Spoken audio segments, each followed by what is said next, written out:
नमस्कार. संघर्ष वृत्तवाहिनीमध्ये आपलं स्वागत. घेऊया ठाणे आणि आसपासच्या परिसरामधील घडणाऱ्या महत्त्वाच्या घडामोडींचा आढावा. शेतकरी आंदोलकांच्या समर्थनार्थ राष्ट्रवादी काँग्रेस शरदचंद्र पवार पक्षाचे धरणे आंदोलन. पंजाब हरियाणा येथील शेतकरी MSPच्या मागणीसाठी संसदेवरती मोर्चा घेऊन निघाले आहेत. मात्र त्यांना दिल्लीच्या सीमेवरच अडवून ठेवलं आहे. त्यांच्यावर गोळीबार लाठीचार्ज केला जात आहे.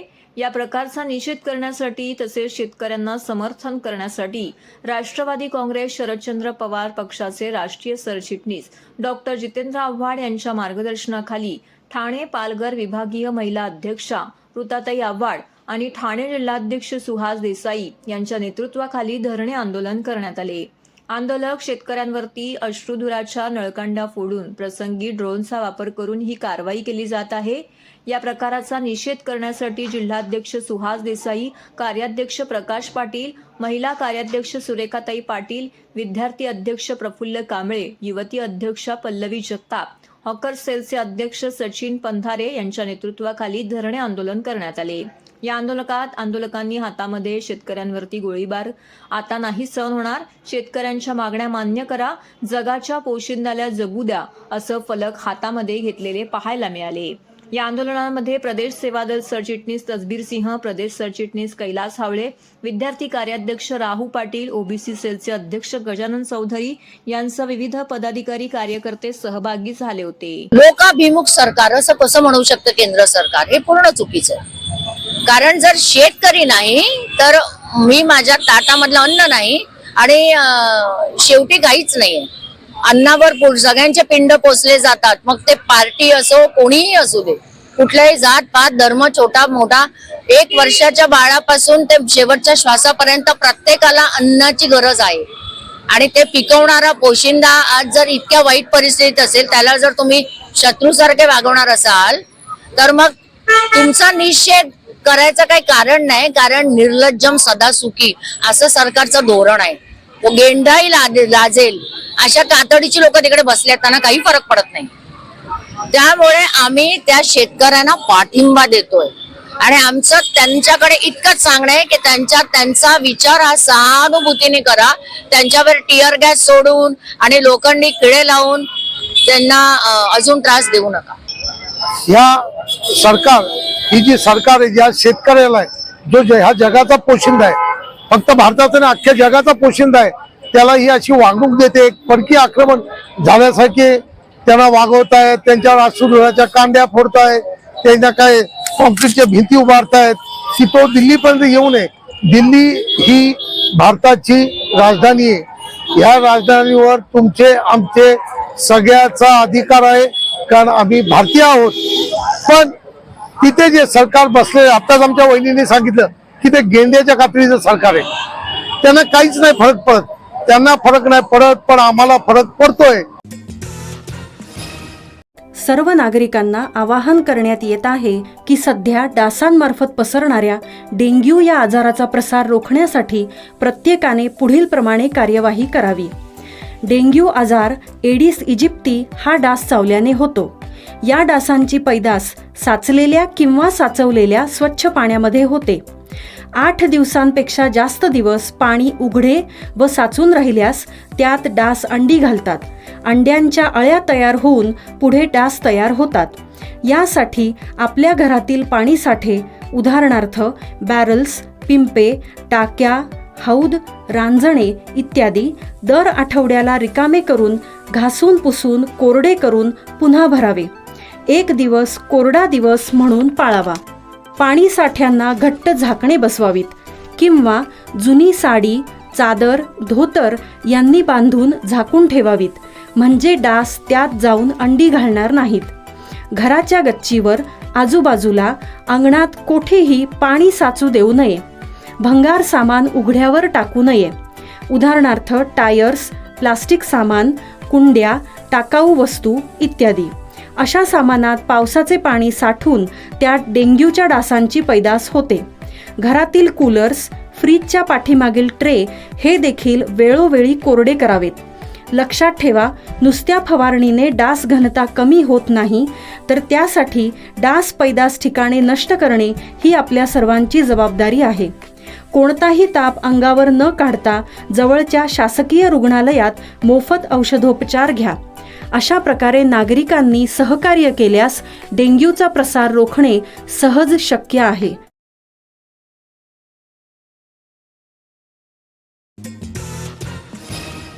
SVM साधना विद्या मंदिराच्या वतीने शिवजयंती उत्साहात साजरी.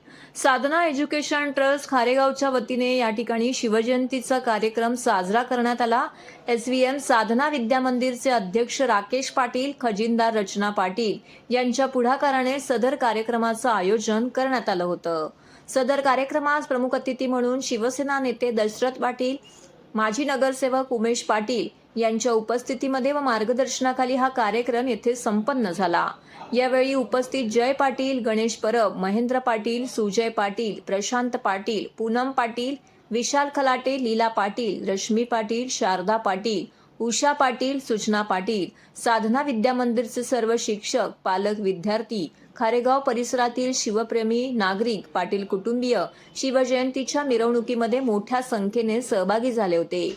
यावेळी साधना विद्या मंदिराच्या पटांगणामध्ये विद्यार्थ्यांनी विविध प्रकारच्या कलाकृती सादर केला. तसेच या कलाकृतीतून छत्रपती शिवाजी महाराज यांच्या पराक्रमांच्या आठवणींना उजाळा देण्यात आला. त्यानंतर मिरवणूक देखील ऐतिहासिक आठवणींना उजाळा देणारी अशी होती. या मिरवणुकीमध्ये विद्यार्थ्यांनी पारंपरिक वेशभूषा केलेली पाहायला मिळाली. त्याचबरोबर साहसी खेळ, लेझिम खेळ, दांडपट्टा, विविध प्रकारांचा समावेश देखील या मिरवणुकीमध्ये पाहायला मिळाला. यावेळी शिवसेना ज्येष्ठ नेते दशरथ पाटील व समाजसेविका रचना राकेश पाटील यांनी पत्रकारांशी बोलताना याबाबतची अधिक माहिती दिली. सदर मिरवणुकीमध्ये ढोलताशा पथक, लेझिम, दांडपट्टा, शिवशाही साकारलेली होती. तर हेच आकर्षणाचे केंद्र ठरलेले पाहायला मिळाले. तरुणांपुढे काही आदर्श उभे राहणे आवश्यक आहे. छत्रपती शिवाजी महाराजांचा जन्म 1630 आणि निधन 1680 या 50 वर्षाच्या कालखंडामध्ये कोणत्याही प्रकारे वाहतुकीचं साधन नसताना, कुठली यंत्रणा नसताना त्या काळात त्यांनी जो पराक्रम केला, हिंदवी स्वराज्य स्थापण्यासंबंधी, स्वराज्य आणि सुराज्य यावं यासाठी जो काही प्रयत्न केला तो निश्चित जगाच्या पाठीवर एक आदर्श उभा राहिला. आज जगातील 130 विद्यापीठामध्ये छत्रपती शिवरायांसंबंधी अभ्यास चालू आहे. निश्चितपणे आम्हाला त्याचा स्वाभिमान आणि गर्व आहे का आज हिंदुस्थान जो उभा आहे, हिंदुस्थान म्हणून ज्याला म्हणतोय, तो हिंदुस्थान आज छत्रपती शिवरायांमुळे उभा राहिलेला आहे आणि त्याचा आम्हाला गर्व आहे. आणि त्याची स्फूर्ती या नव्या तरुण पुढे असावी हीच यामागे भावना. आपण इथे साधना विद्या मंदिरच्या या पटांगणात आहोत, जिथे या विद्यार्थ्यांना आम्ही एक नवीन असा इतिहास दाखवण्याचा प्रयत्न करत आहोत. जो शिवाजी महाराजांनी कोणत्या पद्धतीने पराक्रम, शौर्य गाथा गाजवल्या त्या सर्व दाखवण्याचा प्रयत्न आम्ही इथे मुलांना करत आहोत. या तरुण पिढीला आपण हे संस्कार देण्याचा प्रयत्न करत आहोत. ज्याप्रमाणे महाराजांनी अगदी लहान वयामध्ये रायरेश्वराच्या मंदिरामध्ये स्वराज्य स्थापनेची शपथ घेतली आणि स्वराज्य स्थापन करण्यासाठी अहोरात्र झगडले, अशा या राजाला खरंच एक मानाचा मुजरा. आणि मुलांच्या मते आम्ही मुलांना थोडं दाखवायचा प्रयत्न करतो. इतिहास पुस्तकातनं वाचण्यापेक्षा तो जास्त समजण्याकरता आपल्याला असे वेगवेगळे मुलांसाठी प्रयोग करावे लागणार आहेत. ज्याप्रमाणे आता महाराष्ट्रामधील 123 देशांमध्ये प्रत्येक विद्यापीठामध्ये महाराजांच्या युद्धांवरती विशेष प्रकारचे कार्यक्रम योजले जातात. आणि तसेच महाराजांच्या गनिमी काव्याचे जे तंत्रज्ञान आहे ते 30 देशांमध्ये अखंड त्याचे धडे गिरवले जात आहेत. ही आपल्या सर्वांसाठी अभिनयाची गोष्ट आहे. त्यामुळे अशा महाराजाला खरंच माझा मानाचा मुद्रा. TJSB सौर शक्ती कर्ज, गो ग्रीन, करा वीज बिलावर बचत. आकर्षक व्याजदर, 84 महिने परतफेड कालावधी, 80% लोन, व्यावसायिक आणि उद्योजकांकरता सुद्धा. अधिक माहितीसाठी तुमच्या जवळच्या शाखेला भेट द्या किंवा संपर्क साधा. 1800-223-466 आणि 1800-266-3466.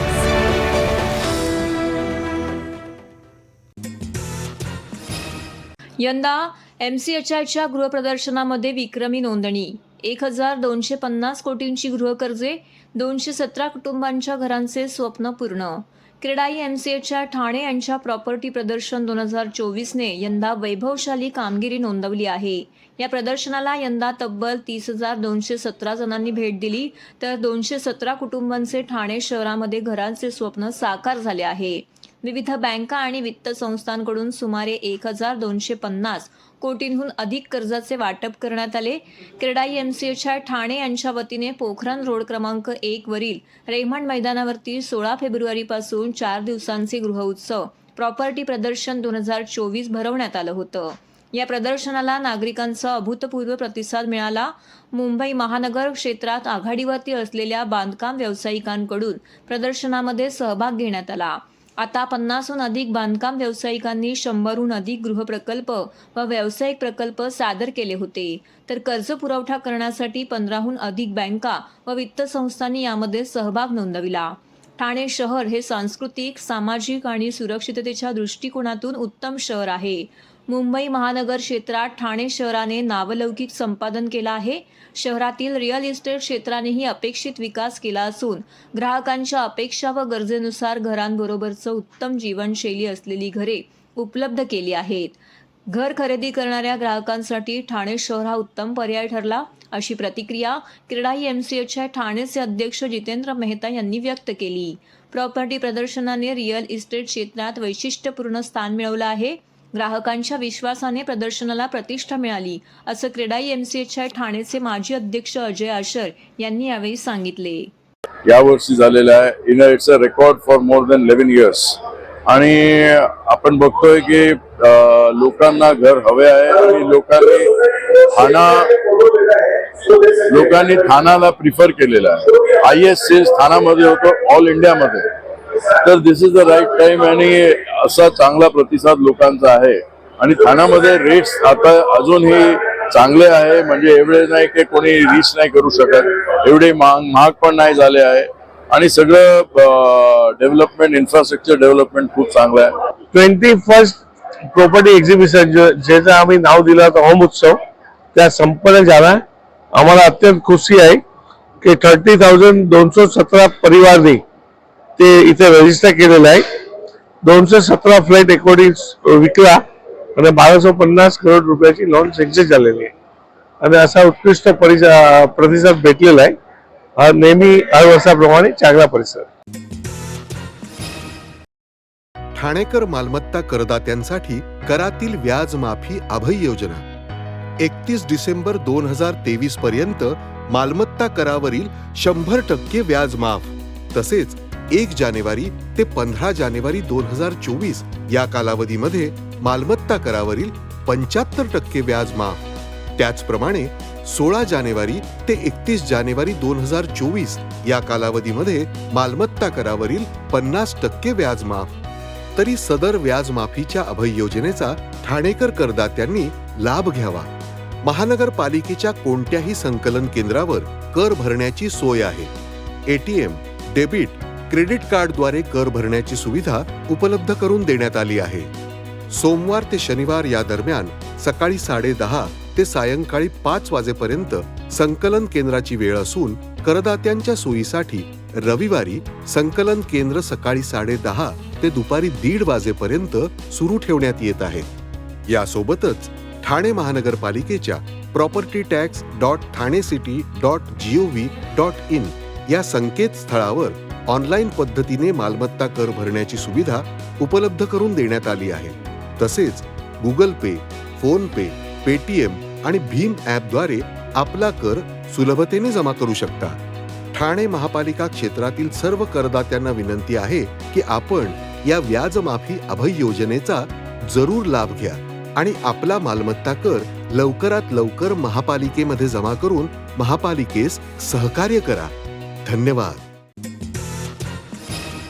महाराष्ट्र नवनिर्माण सेना आयोजित गडपती गडकिल्ले स्पर्धेत साल्हेर किल्ला साकारणारे एकता मित्र मंडळ प्रथम.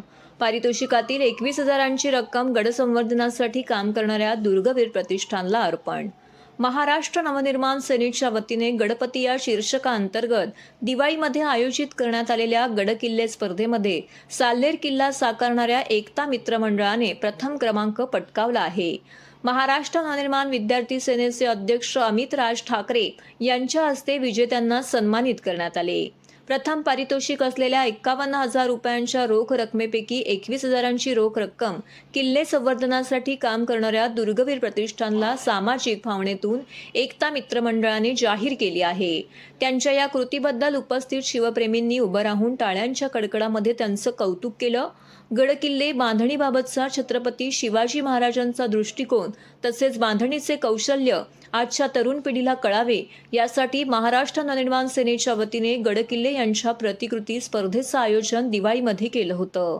त्याचा पारितोषिक वितरण समारंभ छत्रपती शिवाजी महाराज यांच्या जयंती दिनी आयोजक संदीप पाचंगे यांच्या मार्गदर्शनाखाली गडकरी रंगायतनमध्ये संपन्न झाला. तर हे होतं संघर्ष वृत्तवाहिनीचं आजचं बातमीपत्र. उद्या पुन्हा भेटू याच वेळी याच ठिकाणी ताज्या घडामोडींसह. तोपर्यंत नमस्कार.